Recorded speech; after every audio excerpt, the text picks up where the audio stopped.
Good morning প্রিয় বন্ধুরা। আজ সকালবেলা আমরা বাড়িতে যেহেতু একটা অনুষ্ঠান আছে, তাই সকাল সকাল আমরা চাকদার উদ্দেশ্যে রওনা হয়েছিলাম। সেখানে চাকদা এসে আমরা চাকদা মাছ বাজার সেখানে আমরা চলে এসেছি আজকে ভেটকি মাছ নিতে। তো এখানে তোমাদের আজকে দেখাবো ভেটকি মাছ কীভাবে কাটা হয়। প্রথম থেকে তোমরা শেষ অবধি ভিডিওটা দেখবে। এই দাদাটা খুব সুন্দরভাবে ভেটকি মাছ কাটছে, তোমরা দেখতে থাকো।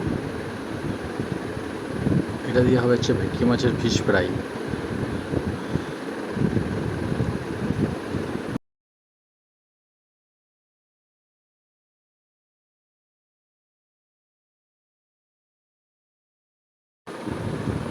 খুব পরিষ্কার পরিচ্ছন্নভাবে দাদা মাছটা কেটে দিচ্ছে। যেহেতু ফিশ ফ্রাই করা হবে, তাই দাদা সেভাবেই ফিশ ফ্রাই অনুযায়ী মাছের পিসগুলো করছে।